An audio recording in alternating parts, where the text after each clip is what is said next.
Christmas has arrived in Caleta, apparently. It has.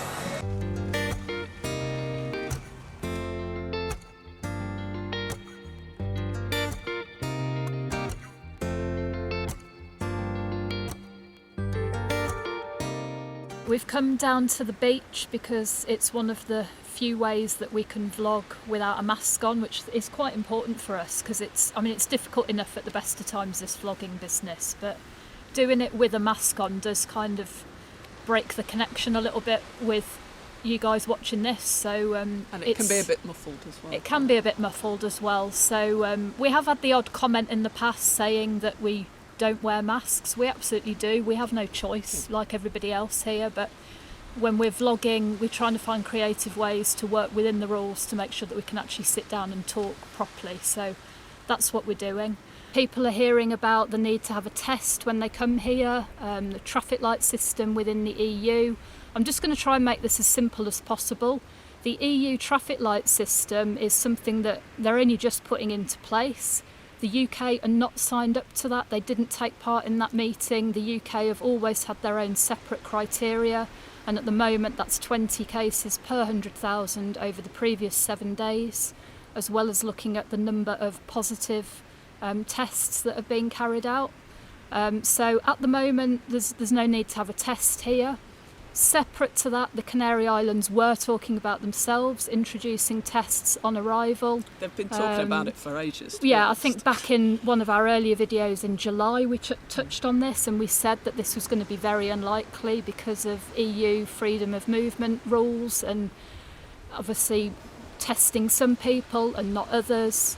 At the moment, Spain have said that they would not allow Spanish nationals to have a test to come to the islands.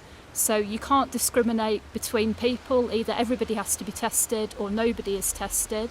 Also, the airport authorities have said no, they don't want testing at the airports here. Yeah, I mean, they said that at the beginning of the week, then they relented a little bit and said they'd talk about it. But ultimately, the logistics of this and the legalities of this means that it's going to be unlikely that there'll be mandatory testing on arrival.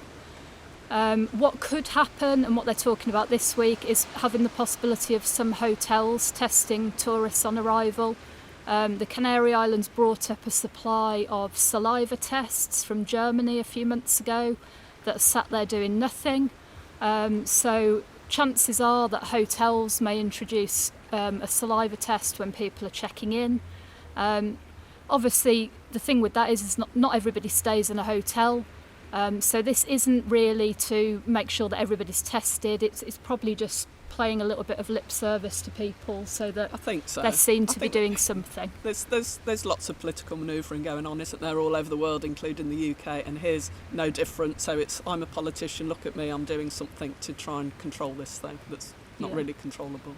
Certainly for the time being, as I say, don't worry about tests. What you do need to do is fill out the health form, and that's presented at the airport on arrival, and also there's a temperature check. So that's what's happening at the moment. That's what's going to be happening in the foreseeable future. If anything changes, I tend to put any major news on my Twitter or Instagram, so I'll put those links below if you want to go and follow me on there. And if there are any major updates, I'll make sure that those are sort of tweeted out or put on Instagram in real time for you. Right, we've talked enough. We're going to go and grab a coffee somewhere, show you a little bit of Caleta. Let's go and have a walk. Let's go and have a walk. Somebody asked me to show the Sarah hotel here by the Atlantico. I can't remember who it was, so apologies. There's not an awful lot that we can show, to be honest. Obviously, we can't really go inside, being non-guests. There are a few people here, but very, very few. They closed the sister hotel, the Elba Carlotta, a few weeks ago just because of occupancy, but the Sarah has remained open. So of all the hotels down by the Atlantico, it is just the Sarah that's open at the moment. The Sheraton's still closed. And we've come up the other end now, just by the beach here. It's very, very quiet, as you can see. No surprises there, everywhere's quiet at the moment. But this is an interesting one. The Eurostar Las Salinas Hotel here has actually reopened, so it's not all doom and gloom. They're obviously going to be very, very quiet at the moment. We did speak to the lady on reception there. They reopened on the 30th of September. They're only doing bed and breakfast for the foreseeable future. And at the moment she has said, yeah, they are very, very quiet, but the guests are made up of Spanish, Italian, Polish and a few English guests. But yeah, it's interesting to see a bigger hotel like this choosing to reopen when most of them are still closed. Maybe that's a good sign, who knows? Obviously we can't really be down this area without mentioning the beach cafe. It is closed at the moment. A lot of places like this have modified their opening hours, so they might not open during the day, but they would open sort of mid-afternoon onwards. So that's fairly typical. And hopefully as a few more tourists turn up, they can look at changing that back. But yeah, Las Salinas, there are more flights now from across Europe. There's a flight from Paris, Luxembourg. Polish flights have been going on for quite some time. And they're still pretty full. We've seen full plane loads when we've been at the airport a couple of times from Poland. And a few flights from Italy as well. But yeah, it's good to see that they've reopened. They have said that now that they are open, they plan to stay open. Obviously, it would be a big change for them to close again. And when they're able to, they'll be able to offer all-inclusive again. But for now, it's just bed and breakfast. So, well, we're kind of giving a little bit of an update on businesses, ones that have opened, closed. We should probably mention La Perlita because it's fairly popular with a lot of people that watch these videos.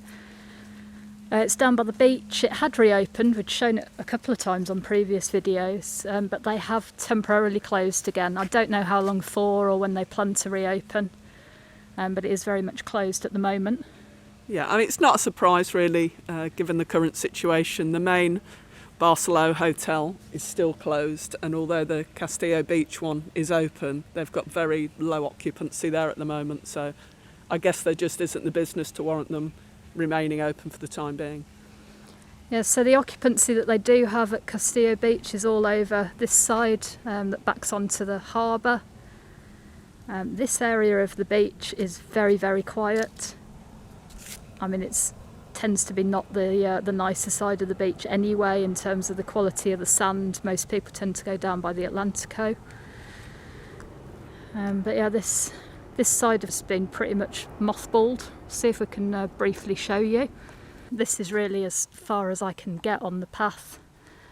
But yeah, you can probably just about make out that the pool is almost drained. There's a little bit of water left in there. And they've stacked up all the sunbeds and covered them in like polythene. And there is a maintenance guy in there at the moment repainting everything.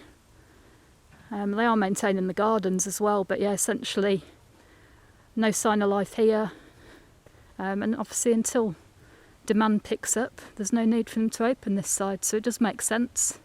But it is still a little bit sad to see it like this. So this is the White Centre. A real mixture. Some of the bars open, some still closed. The majority of the shops though are reopened now. So yeah, this probably hasn't really changed much in the last few weeks and probably won't, I suppose, until more tourists start to come back. Piero's is open now in the evenings, isn't it? Yeah. And they've still got the live music and everything on, and now that we're back on the green traffic light, they can close at 1 a.m. again with last entry at midnight. So it had been an hour earlier than that, but things are now back to what were they calling the new normal rules that were put in place a few months ago. Yeah, all these clothes shops and everything are open, but of course there's nobody in them. The situation for businesses here is very tough. The ERTA scheme, which is the equivalent of furlough for employees, is in place, but the business owners themselves are not really getting much in the way of support. And we have seen the first of some quite dignified, I must say, protests. There was one down in Morahable last weekend, business owners coming together with placards and things requesting more support from the government. So we'll see if that starts to gain a bit more momentum, but certainly they are saying that they're not getting enough in the way of help. What is quite interesting is that despite how tough it is for businesses, despite restrictions, there are still some new venues that are opening up, and this is one of them. So this is Tabla, and it's sort of a modern tapas place. I believe it's owned by the same people as Hopscotch. It's next door here. They've recently opened. Hopscotch seems to be doing very, very well. It's not somewhere we've actually been to yet, but it is on the list. It's in the old Gambrinus building. The old sign's still there at the moment. So that's one of a couple of new places in Caleta. We'll go and show you the other one as well. And the other new place is up here on the hill in the Monte Castillo centre. It's called Restaurante Molino. There's no people here, but there is a cat leading the way. He said he'd take us to see where it is. There it is, up there. So this is it. It's quite a large bar and restaurant actually. They've been open about a month now. There's a bit of noise going on in the background because I think the Bell are having their delivery of beer and whatnot. They've got a menu del dia, so there are some special offers. That's in the day from 12 till 4 o'clock.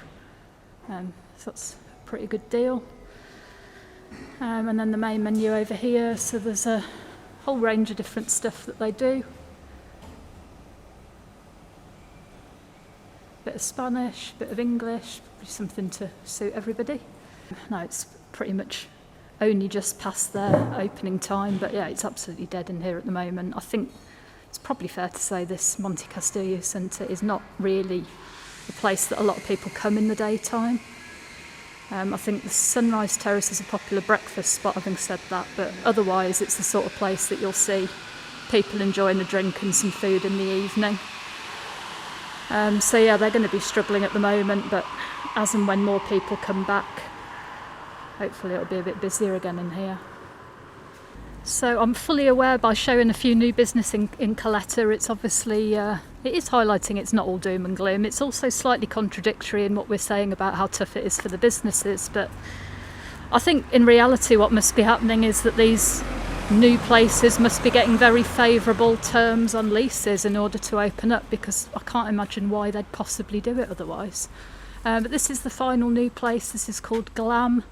It's a hair and beauty salon, and it's opened here opposite the White Centre and the Barcelona Hotel.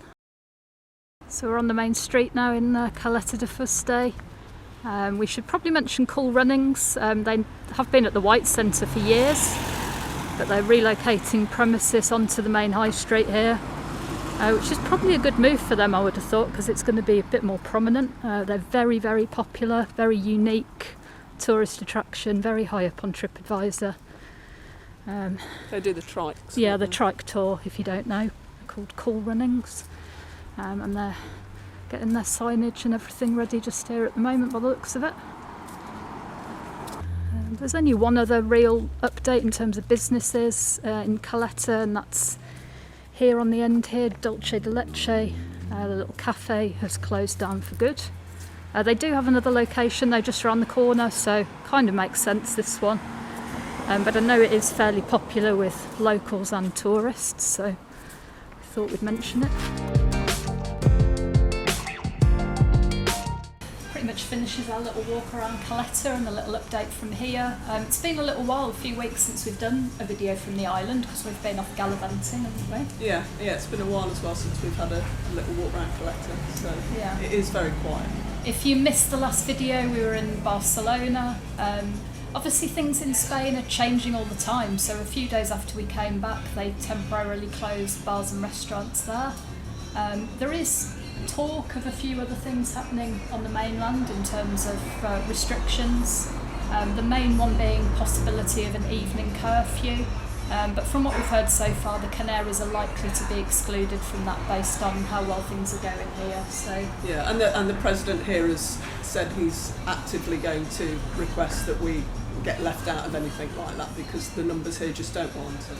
So yeah, generally speaking, things are looking pretty positive here. It is just the lack of tourists at the moment that's the major issue. Before we wrap things up, we've just got a few more thank yous to do to people that have used the Buy My Coffee link over the last few weeks. So we need to say thank you to David, Leah, Julie, Malali, I hope I'm pronouncing that right, John and Lynn, Tim Melson, Fabian, who's here from Germany on holiday at the moment, Amanda Himsworth, Devon and Brian, Morgan and Trevor, Mike and Sandra, Christian, Elizabeth and Maura from Ireland. So a huge thank you to all of you, really appreciated. Very, very grateful for that. And also we wanted to give a special shout out to a young man called Luke. Hi Luke. Hello Luke. We heard from your dad who said that you really enjoy watching all of our videos, so thank you for that, and just wanted to say hello. I think they had a holiday here maybe a week or two ago. Hopefully that happened and you had a good time. But yeah, huge thank you everybody for watching the videos, for liking, subscribing. Leave us some more comments down below. Let us know what your thoughts are in terms of travel plans. Would you be more likely to come if there wasn't self-isolation on return? I'm guessing a lot of people would. Yeah. And we'll see you again soon for another video. See you soon. Bye.